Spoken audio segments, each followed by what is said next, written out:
Ladies and gentlemen, the Vice President of the United States, Joe Biden, accompanied by the Chair of the White House Council on Women and Girls and Senior Advisor to the President, Valerie Jarrett, the Secretary of Education, Arne Duncan, and student athlete Joy Cheek.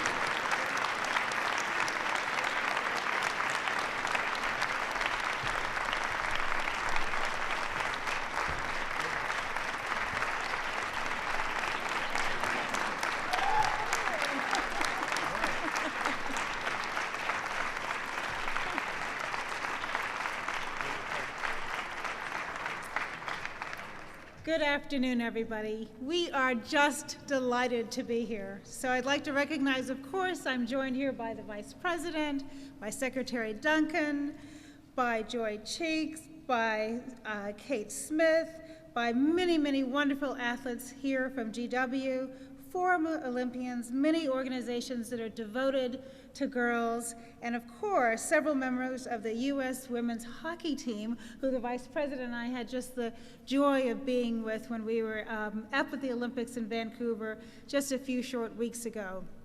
But before we begin our very important program, I just wanted to take a moment to recognize the passing of Dorothy Height.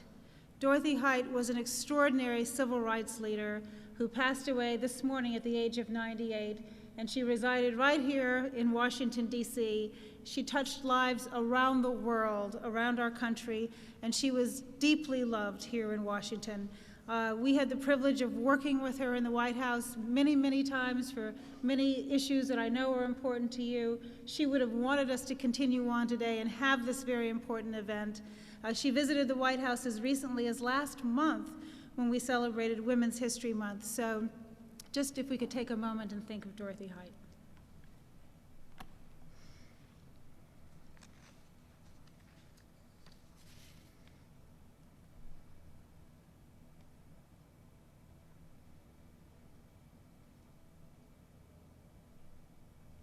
Thank you. Thank you very much.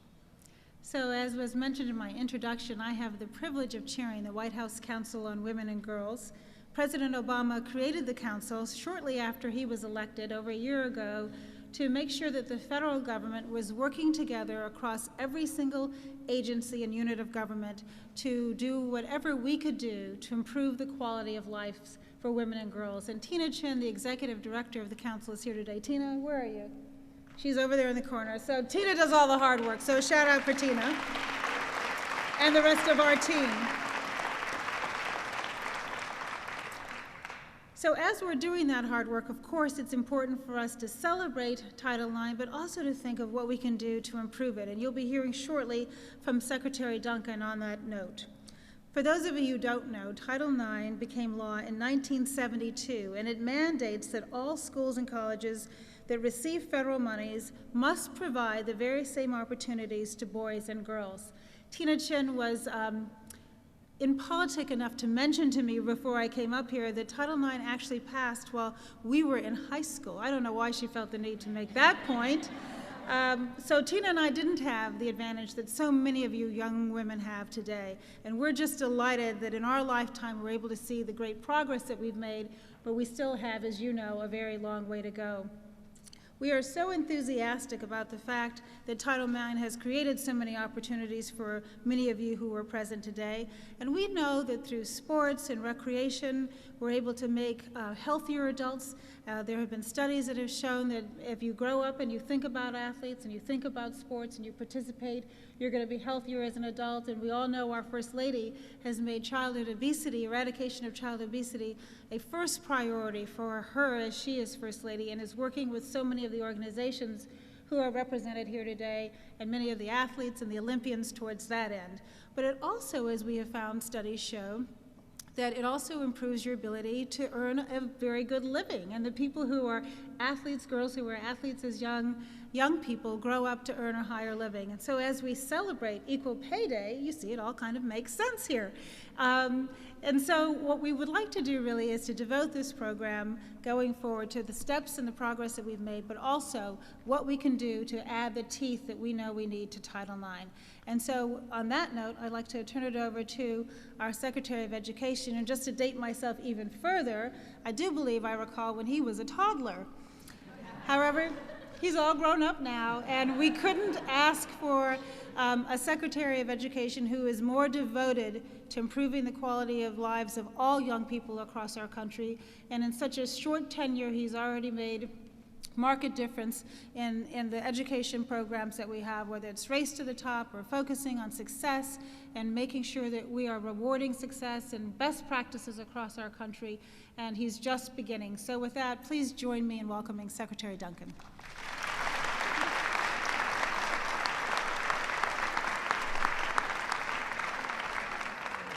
Thank you so much, Valerie, for that kind introduction and for your extraordinary leadership and commitment, whether it's issues around equity, whether it's providing a great education for every single child, whether it's around early childhood education.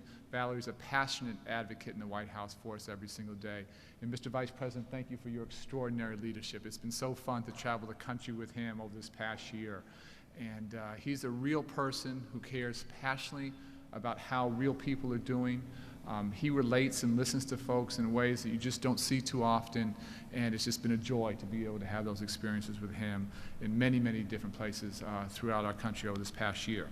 I also want to thank our Office of Civil Rights. Many of the attorneys are here. Rustin Ali's doing an extraordinary job, the superstar leader there. They're the ones doing the hard work in this effort, and I couldn't be more proud of their commitment as well. I'm pleased that the department is issuing this Dear Colleague letter on athletic programs today. I think this reaffirmation of longstanding policy will help to bolster Title IX and assure that educational institutions that receive federal financial assistance do not discriminate on the basis of sex. And I think this announcement takes on special meaning today, as Valerie talked about, as we mourn the passing of Dorothy Height, who dedicated her life to the fight for equality. I'm a big believer in the value of college sports for both men and women. And I can think of no other institution, apart from perhaps the military, that does as much to shape our future leaders as intercollegiate athletics. Student athletes learn lessons on the court and on the playing field that are hard to learn anywhere else. Lessons about teamwork, commitment, courage, and discipline that will last a lifetime. I'm thrilled that some of these shining examples of women athletes and leaders are here with us today, including the members of the U.S. Olympics ice hockey team. Please give them a round of applause.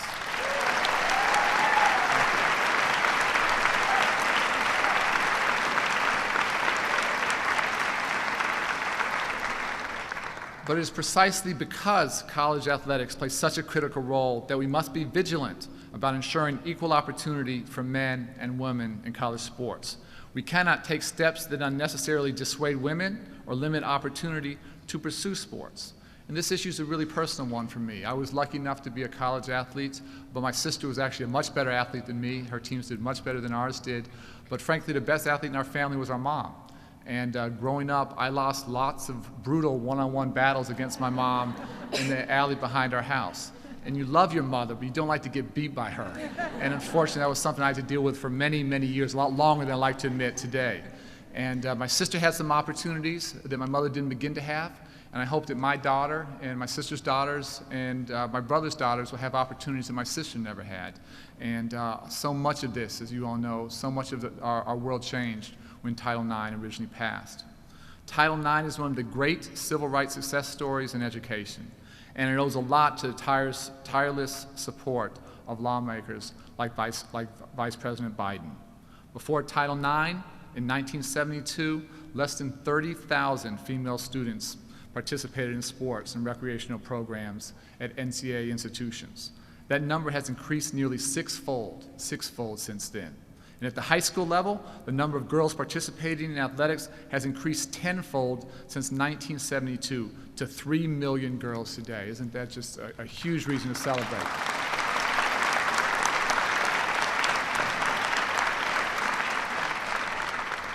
As Valerie mentioned, studies have documented repeatedly that the benefits of athletics stretch far beyond the playing field. Women athletes are more likely to graduate from college than female students who don't play sports. They are less likely to use drugs, get pregnant as teenagers, or become obese.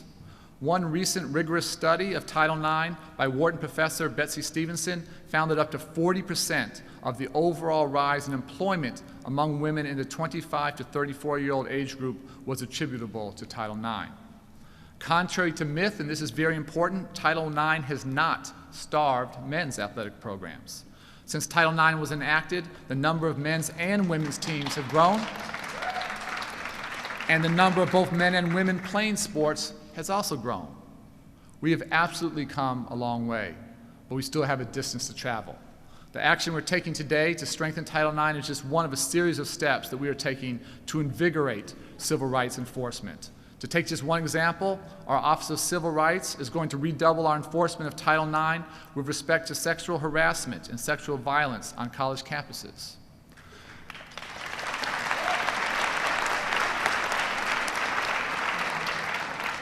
As President Obama has pointed out, Title IX does not even mention sports. Title IX has the potential to make similar striking advances in the opportunities that girls have in the STEM disciplines. We're going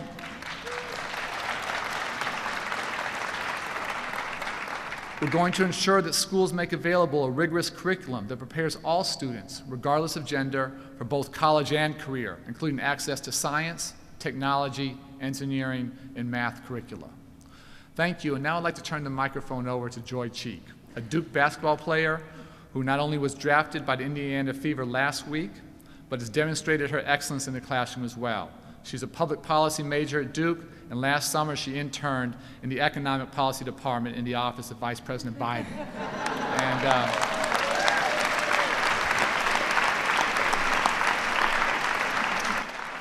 The Vice President has a huge eye for talent. Please welcome a real superstar, Joy Cheek. Joy.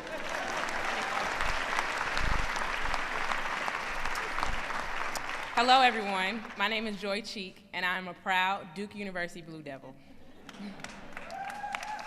From the time when I was just 7 years old, basketball has played an integral role in my upbringing.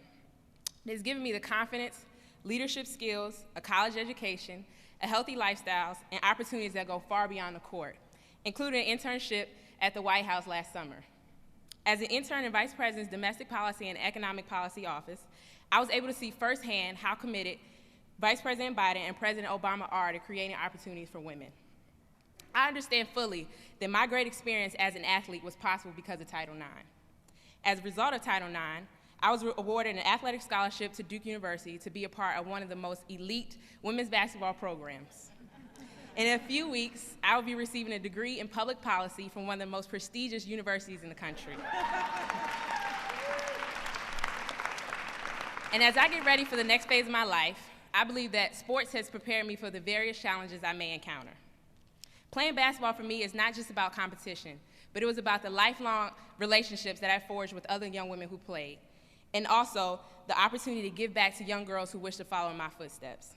This is why it's so important that we keep Title IX strong, and that I am excited to be a part of such an important announcement today.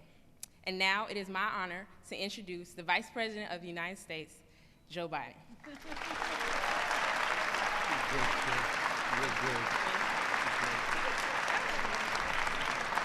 Well, thank you very much.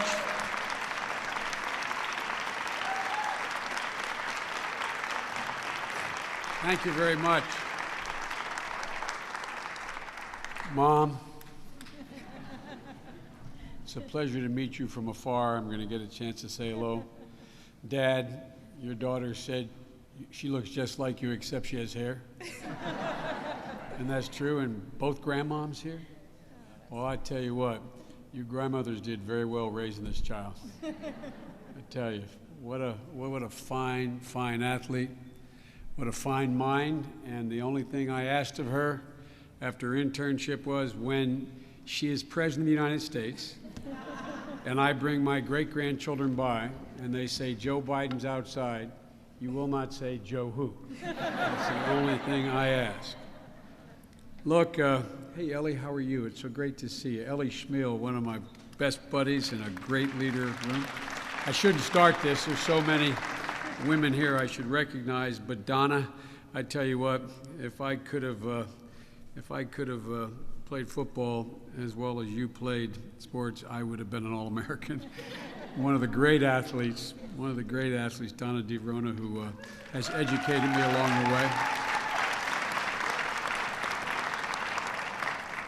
And Valerie, you keep saying dated. You're dated by this and dated by that. Well, how the heck do you think that makes me feel? I was there when Title IX got passed. I came the year after it got passed. My Lord. I want all of you students to know that you're allowed to be elected to the Senate when you're 20. No, that's not true. You know that's not true. You have to be 29. You have to be 30. I was 29 when I got elected, and I was the youngest guy for so long. It's hard to adjust to this role, you know. But when Valerie says she was in high school or grade school when Title IX was passed, God Almighty, I was there. Secretary Duncan, thank you for your significance. By the way, this guy's the star of the cabinet. This guy is a superstar. He was not only a great basketball player, but this is the guy you met. If you want to meet his mom, you know he's not exaggerating, and she's about 1.5 feet shorter than he is. You know she's not exaggerating. He's not exaggerating when he says she could take him to the hoop.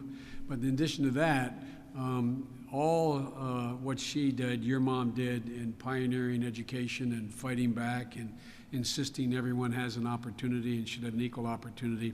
You inherited it all, old buddy, and we owe your mother for all the great work you're doing. Look, today, as Valerie indicated, is kind of bittersweet. The reason it is because Dorothy passed away, Dr. Dorothy Height.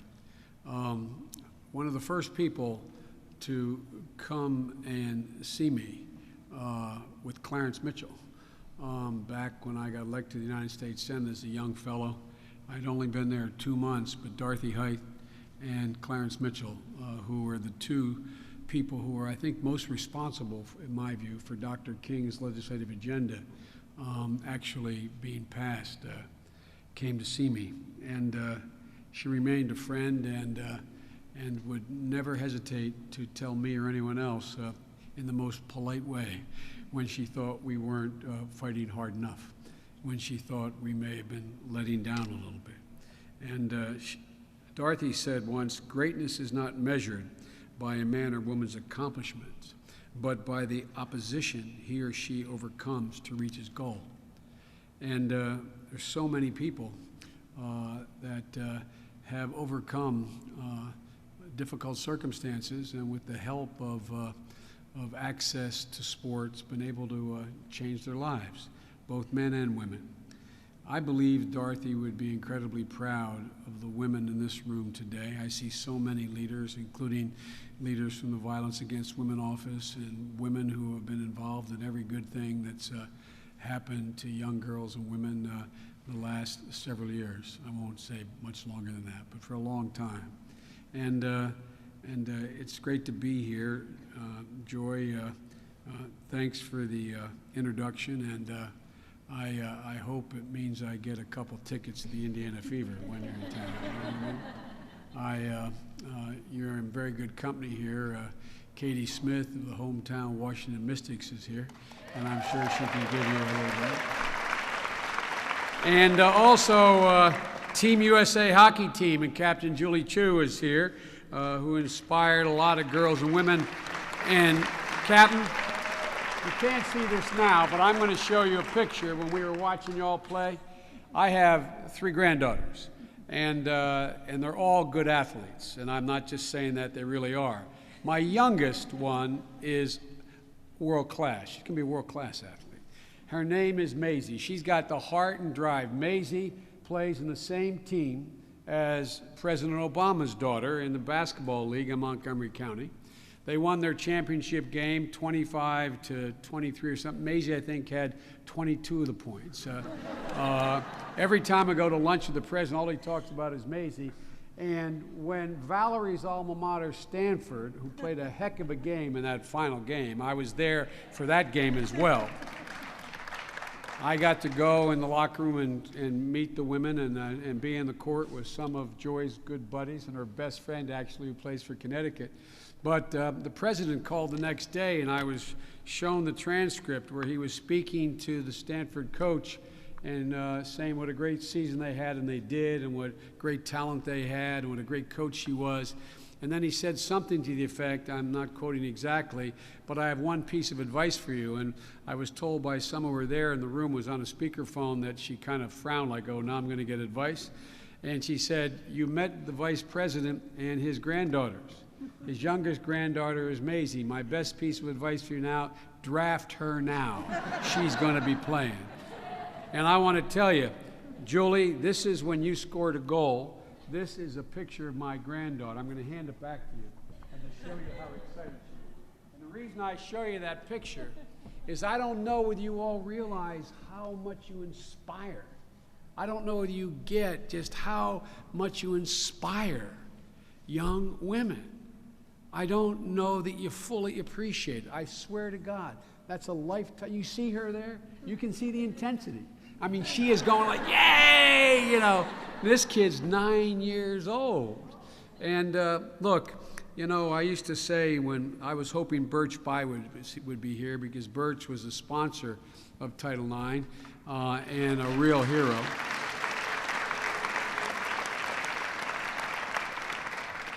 We had a lot of fights after Title IX was passed just to keep it alive, as you remember. And I used to say to I was a relatively good athlete, not as good as Arne, but I played in high school and college, and I was fairly good. And it's probably the only reason I got elected to the Senate. But the truth of the matter is, I got a lot of heat from my friends who I played high school and college ball with, from the men, about what are you doing? You're going to ruin football programs. You're going to ruin the basketball program. And I'd say, let me tell you, I just want you to understand one thing. I promise you, your mind's going to change as soon as you have a daughter. The moment you have a daughter. And one of my best friends, who was my best friend, who was most ardent critic, he ended up having 2 daughters, both of whom made All-State in 2 different sports and played college. He is the most rabid advocate for Title IX you can imagine. So it's not just whether your mother can beat you in basketball that gets you excited about this. It's when you have and you're surrounded by women who are as competitive, smarter as smart, tough as tough, tougher. I mean, it's an amazing thing. And in my family, it's been a great, great thing. The women in my family, literally, this second couple generations, including my sister, have been better athletes. My sister Valerie has a daughter who was first-team All-American in lacrosse, first-team All-American in field hockey in high school, All-Ivy in scoring champion at Harvard, gone to school on a scholarship. My daughter was one heck of, watching my daughter play lacrosse women's lacrosse is my favorite sport. It's like watching gazelles. I mean, it's amazing, the speed, and you know, just down the line. So I say to all the men who may listen to this, who aren't in this room, be wary, man, about how you feel about Title IX, because you're going to find it's one of the great assets that and equalizers that women are finally getting a piece of. It is Equal Pay Day, but today, and something I've spent a lot of my career working on, trying to close the wage gap. And today, but we're here to continue to close another gap. Today, we're here to continue to close what I call the Equal Play Day, because it's time. We're still not there yet. I'm not going to go through all the statistics because Arne spoke to some of them and Valerie did, but Title IX was enacted in '72, which you all know, and to ensure that men and women have equal access to academic as well as athletic programs in schools and universities across the country. Quite frankly, it's the reason I voted against a Supreme Court justice not long ago, because of some of the rulings he had relative to that issue. But the point is, it's been essential in the development of women's athletics and programs all around the country, in high school as well as in college, but also I would argue in recreational leagues. It's not mandated in recreational leagues, but I think this is just spurred when, you know, we used to hear all the time the arguments, well, women aren't that interested. Women, remember we used to hear that? Women aren't interested. Well, just show up at my granddaughter, my number 4 granddaughter. She is 6 years old. She plays, I went home the last 2 games to watch her play soccer in the Brandywine Soccer league. There are thousands of kids and equally as many women as playing as men. So this has had a ripple effect that goes beyond the statistics that we can get. The statistics I have on the prompt here talk about between 1971 and 72 and 70 and 07 and 08. We've gone from 39% to the statistic that Arne pointed up to a 58% increase in the total number of women who engage and so on and so forth. But that's not the real story. The real story, and Donna was the one that told me about this a long time ago, and I mean this sincerely. One of the best speeches I ever heard was delivered in Delaware. This is as President Obama. I watched him last night. They had a thing on from the Gridiron Club. He spoke and he said, "Well, I'm learning." President Obama said, "I'm learning to speak without a teleprompter, and I'm hoping Joe learns to speak with the teleprompter." But I'm off the teleprompter. I'm off the teleprompter because I want to tell you. The statistics don't tell the whole story. There was a speech given, the best speech ever heard, and I mean this sincerely, was given, I'm not going to embarrass you, by a famous woman athlete who spoke to an outfit in Delaware called the Trailblazers, an award given once a year to a woman who has blazed a trail in a new arena. And she stood up in the Hotel DuPont, the Gold Ballroom, a four-star hotel, the gilded place where all the major speeches take place, before roughly 400 businesswomen in very expensive suits, very accomplished women. And she started off, she said, "I'm going to speak to you today about the role of sport in American women's lives." And they went, and she said, "You don't mean that. I know you don't mean that." And they all kind of put their heads down. And then she went through and she gave examples of how she was the best athlete growing up, like my granddaughter, by the way, plays on an all-boys basketball team, the only girl in an all-boys league, and she's the high scorer in that league as well. But at any rate, seriously, this kid's good. I'm looking for a contract. But all kidding aside, she went on to say things that really not only changed the minds, this was 18 years ago, of the few men in the room, but the women in the room. Changed the minds of the women in the room. She said, they wouldn't let me play softball, and this one was much younger than I am, wouldn't let me play hardball in baseball. I was the best baseball player in the neighborhood. And she said, so all we were able to do during recess is play kickball. And the girls. She said, I came home one day and she said, I was crying. She said, you know how we cry when she like talking to my mother like this? And every woman sort of nodded. They knew what she was talking about. And she said, I said to Mom, Mom, she said, the game. She said, it's okay, honey, sometimes you have to lose. She said, that's not the point. I didn't lose. I win. And they get mad at me when I win. And then she went on to talk about how, she said, you ever watch boys in the Sandlot League when they're deciding to choose up a baseball team? You know, you throw up the bat and you go like this and you'll be able to twirl around your head twice. If it doesn't fall, you get to be the first pick. He said, who do the boys pick? The boy will pick the best player there, even if he just stole his girlfriend from him the day before. Who will he pick next? The next best player, and down the line. He said, ladies, when you get to pick teams, who do you pick first? And they all said, seriously, no problem, my best friend. Who do you pick next? My next best friend. Who do you pick next? The girl I want to be best friends with.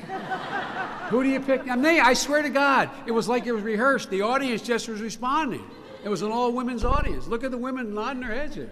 And they said, who do you pick third? Who do you pick last? The girl who no one else would pick. Now you notice the young girls don't associate with that. They're going to pick the best. They're going to pick the woman, the girl on the sandlot who's the best.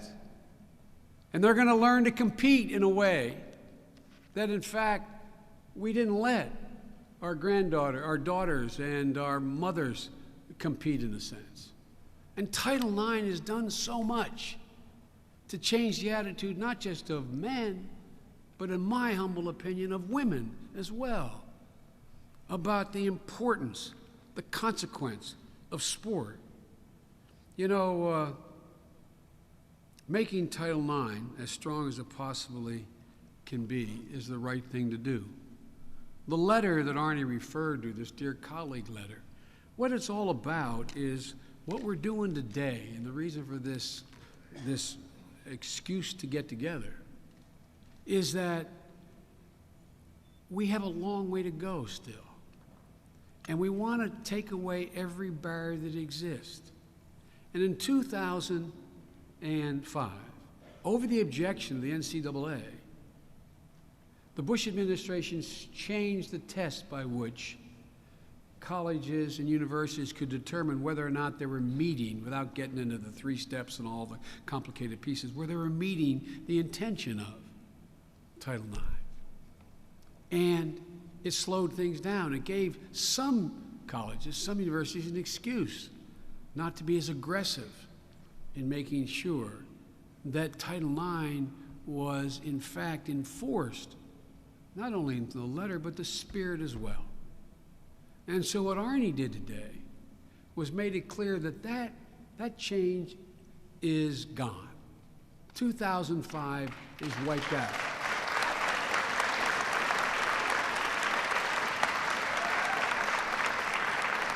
And although we're going to make sure this is flexible and not impose rigid standards on schools just making paperwork, we're going to make sure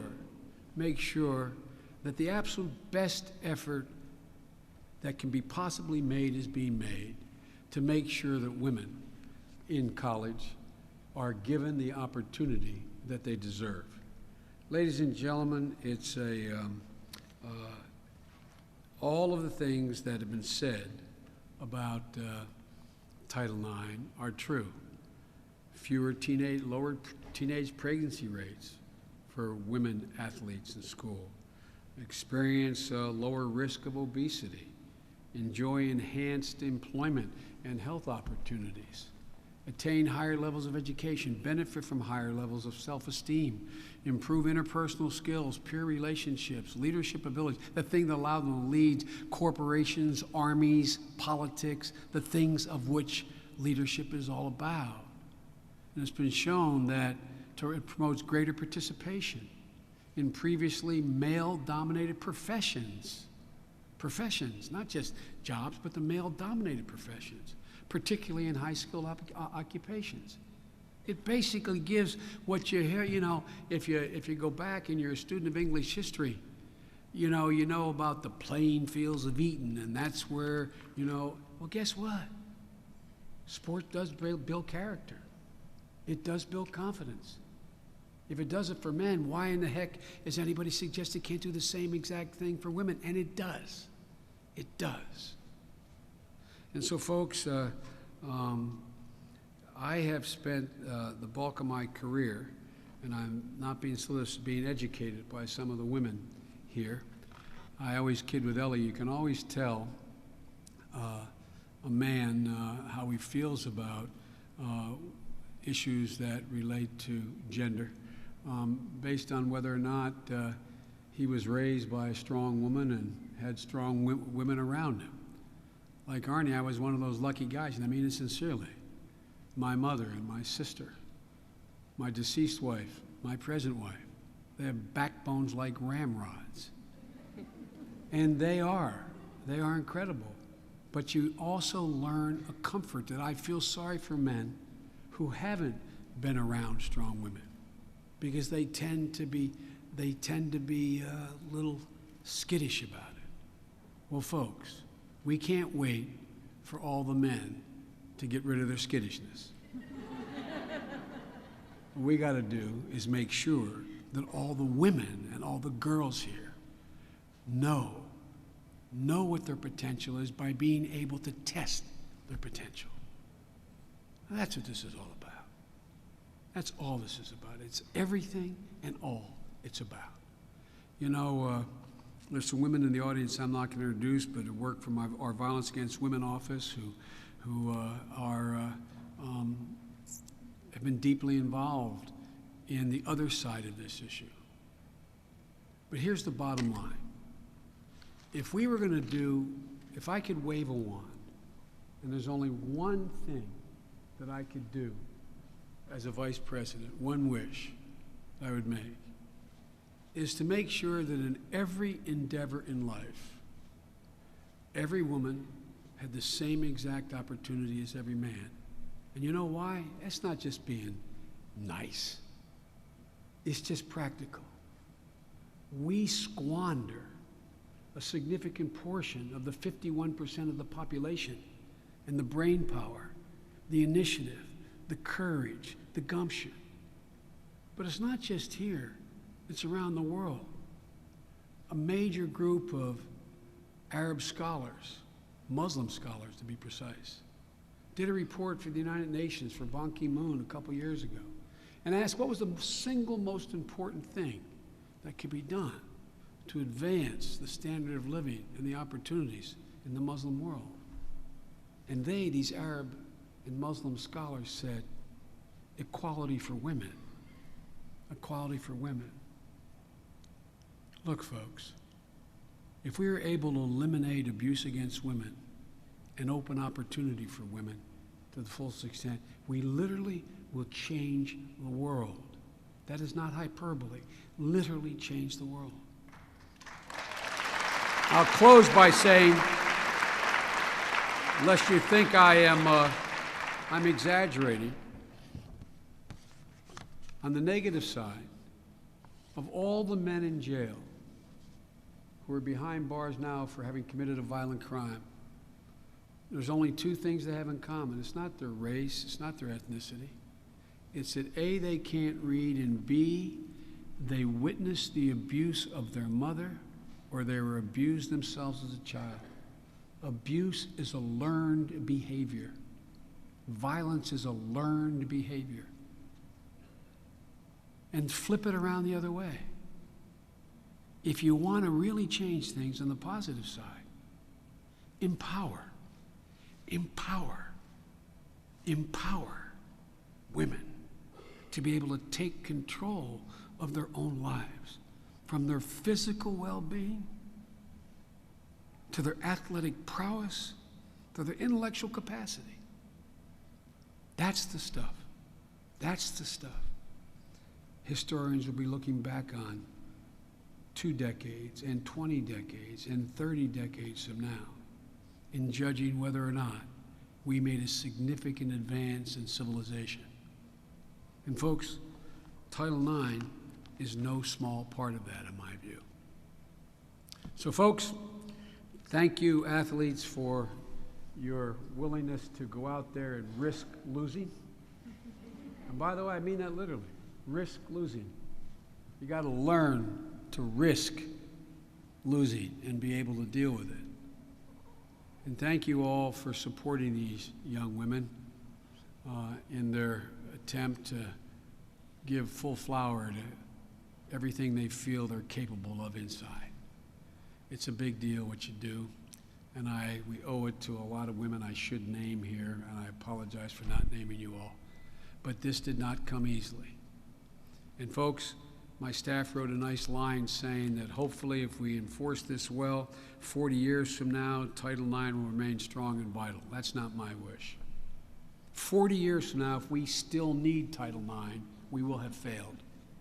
We will have failed. So my wish is 40 years from now, it's an endemic part of everything we are as a country, that there's no change. Thank you all very, very much. God bless you all, and may God protect our troops. Thank you.